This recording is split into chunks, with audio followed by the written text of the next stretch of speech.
Baiklah, saya mulai. Perkenalkan, nama saya Ferry Maulana Dwi Prasetyo, mahasiswa PJJ Sistem Informasi Universitas Sabar Asia.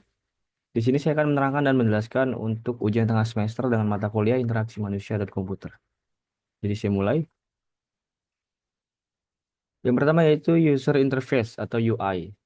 User Interface atau UI adalah tampilan visual dan interaktif dari sebuah sistem yang digunakan pengguna untuk berinteraksi dengan produk. Ciri-ciri UI bertema cyber. Estetika cyberpunk. Penggunaan warna neon seperti biru, ungu, dan merah. Elemen desain seperti hologram, grid, atau pola sirkuit. Tipografi modern. Font futuristik yang mudah dibaca dan konsisten. Ikonografi teknologi. Ikon berbasis teknologi seperti chip, server, atau jaringan. Yang keempat itu animasi dinamis. Transisi efek hover atau partikel yang bergerak untuk menambah kesan canggih. Aspek penting konsistensi visual. Semua elemen seperti tombol, icon, dan warna harus seragam untuk mempermudah navigasi. Kontras yang efektif. Warna terang pada latar gelap untuk memastikan visibilitas optimal. Responsif antarmuka harus menyesuaikan ukuran layar pada berbagai perangkat. Selanjutnya itu user experience atau UX. User experience atau UX adalah pengalaman yang dirasakan pengguna saat berinteraksi dengan produk. Ini mencakup kemudahan, kenyamanan, dan kepuasan pengguna. Elemen UX bertema cyber yaitu navigasi sederhana. Menyediakan menu atau struktur yang jelas, tombol call to action atau CTA seperti mulai dan login atau lanjutkan, mudah ditemukan. Kedua yaitu alur penggunaan lancar. Pengguna diarahkan melalui langkah-langkah sederhana untuk menyelesaikan tugas, minimalkan jumlah klik atau tindak yang diperlukan.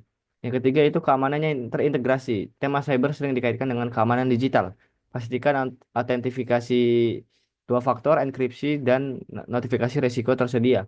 Yang keempat yaitu personalisasi. Memberikan opsi untuk menyesuaikan tema atau elemen visual agar pengguna merasa terhubung dengan desain. Selanjutnya itu aspek ergonomi dalam desain bertema cyber. Ergonomi memastikan bahwa desain UI atau UX nyaman dan aman digunakan dalam jangka panjang. Komponen ergonomi. Yang pertama yaitu ergonomi visual dari kontras warna, ukuran teks dan elemen. Yang ketiga yaitu cahaya neon. Yang kedua yaitu ergonomi kognitif, yaitu tata letak logis dan hindari overload informasi. Yang ketiga yaitu ergonomi interaktif, kemudahan diklik. Ukuran tombol harus cukup besar untuk diakses dengan mudah di perangkat sentuh. Selanjutnya itu feedback instan. Berikan respon visual atau suara setelah pengguna melakukan interaksi seperti klik atau geser. Selanjutnya itu use case diagram. Untuk menjelaskan use case diagram, activity diagram dan konsep GUI, mari kita gunakan startup Gojek atau lebih tepatnya GoFood yang merupakan layanan penyedia makanan. Berikut penjelasannya dengan contoh. Use case diagram. Use case diagram menggambarkan interaksi antara aktor pengguna dengan sistem. Diagram ini menunjukkan fungsi utama yang disediakan oleh sistem. Contoh use case diagram GoFood. Dengan aktor yaitu pengguna atau user, orang yang memesan makanan, merchant atau restoran, si penyedia makanan, layanan makanan, dan pihak ketiga itu driver atau kurir, orang yang mengantarkan pesanan. Use case, pesan makanan, penggunaan memesan makanan dari aplikasi, konfirmasi pesanan, restoran menerima dan memproses pesanan yang kita pesan. Setelahnya itu antar pesanan. Driver akan mengantarkan makanan ke lokasi si pemesan. Dan pembayaran, penggunaan pembayaran pesanan bisa melalui e-wallet atau tunai cash. Seperti gambar yang di sini, ini adalah contoh dari aplikasi GoFood untuk penyedia, pembeli, dan pengantar. Penjelasan hubungan include digunakan menunjukkan bahwa proses antar pesanan mencakup pembayaran. Hubungan extend menunjukkan proses opsional seperti pengguna memberi ulasan setelah menerima pesanan. Setelahnya itu activity diagram. Activity diagram menggambarkan alur kerja atau aktivitas dalam suatu sistem. Activity diagram pada GoFood yaitu start pengguna membuka aplikasi GoFood, cari makanan, pengguna mencari restoran atau makanan tertentu seperti ada di gambar yang saya lampirkan di sini. Dimulai dari kita membuka aplikasi, kemudian kita perlu pilih menu makanan, lalu kita memilih makanan, dan kita mencari restoran. Setelahnya itu konfirmasi pesanan. Pengguna meninjau keranjang dan menyelesaikan pesanan. Selanjutnya itu akan diterima oleh restoran dan diproses oleh restoran, lalu menyiapkan dan memasak makanan. Setelah makanan selesai dimasak dan sudah bisa diantar, driver akan pick up makanan dan mengantar ke si pembeli. Jadi di sini driver terhubung dengan restoran, menerima notifikasi untuk mengantarkan makanan dari restoran ke rumah si pembeli. Setelahnya itu pembayaran. Jika pembayaran menggunakan e-wallet seperti GoPay, itu proses akan langsung selesai tanpa ada kontak apapun. Karena untuk penggunaan e-wallet kita harus menyediakan saldo yang cukup. Jadi tidak akan ada kontak fisik apapun. Tapi jika kita menggunakan tunai, kita akan membayarkan uang cash atau tunai kepada driver tersebut setelah proses pengantaran selesai dengan nominal yang sudah ditentukan di aplikasi.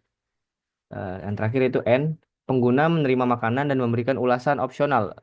Ulasan di sini yaitu ada dua, untuk memberikan ulasan kepada restoran tentang makanan dan ulasan kepada driver perihal cepat atau lambatnya sebuah pengiriman atau pelayanan yang diberikan sebagai driver. Selanjutnya itu konsep GUI, Graphical User Interface. GUI adalah antarmuka grafis yang memungkinkan pengguna berinteraksi dengan sistem secara visual.